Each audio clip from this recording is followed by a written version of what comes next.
What's going on, everyone? This is Slackerman with another diecast model review. Today we are looking at the Halo Dark Horse. This is the Unsc Infinity. It's about a 9 or 10 inch diecast or resin model. So let's take a look. As far as the packaging, we get the standard Dark Horse Halo / Mass Effect, their model line. They always come in these type of boxes. It does come with the foam casing. You do get your nice UNSC display stand, which I really like a lot, with this nice metal rod, and then the model itself. I have to say, again, Dark Horse did another amazing job with this ship. It's not as detailed as the Pillar of Autumn, but still, I really like the look of this one. This kind of reminds me more of the Sulaco from Aliens, which I like a lot, which hopefully I'm going to be picking up the Eagle Moss die-cast Sulaco once I can sell a few of my older stuff to afford it. But anyway, let's look at the model. So again, they did a nice sculpt, and I like the look of the ship in general. So you have up front the UNSC logo, which is very nice.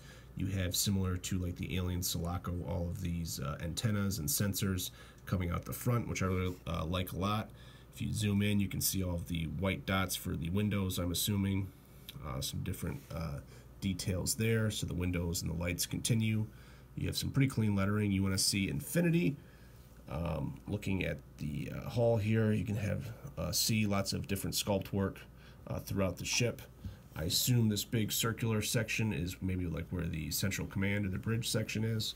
You have some more antennas and sensors sticking up right here. More lights, more sculpt work. Again, more of those sensors hanging down the bottom. The engine is very cool on this, so you have one big engine right there painted in blue, which is nicely sculpted, and then you have two smaller thrusters underneath it. I believe the Infinity in Halo lore is mixed with Covenant and Forerunner technology, so it's kind of like a super, or the most advanced UNSC freighter or starship that they have.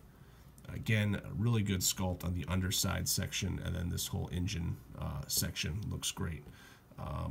The other side is pretty much the same as the other. Tons of those little windows and lights.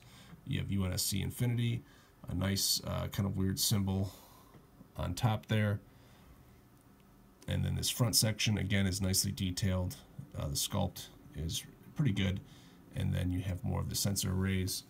Up front, you can see the railgun, or the Mac gun, I think is what Halo calls it, that big barrel right there on the front. And again, the front end is nicely sculpted.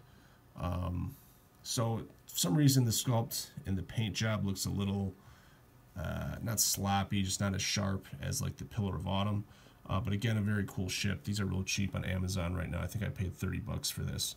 What I'd really like to get is, now that I have this in hand, this makes me really want to get the Aliens Sulaco from Eagle Moss. So I'm hoping to sell some of my old Star Wars stuff so I can afford to buy that, because this really makes me want to get that model now. So anyway, as far as a review, I give this maybe a 4 out of 5. Definitely worth getting if you collect all of the Dark Horse Halo UNSC stuff. So hope everyone liked the video, and thanks a lot for watching.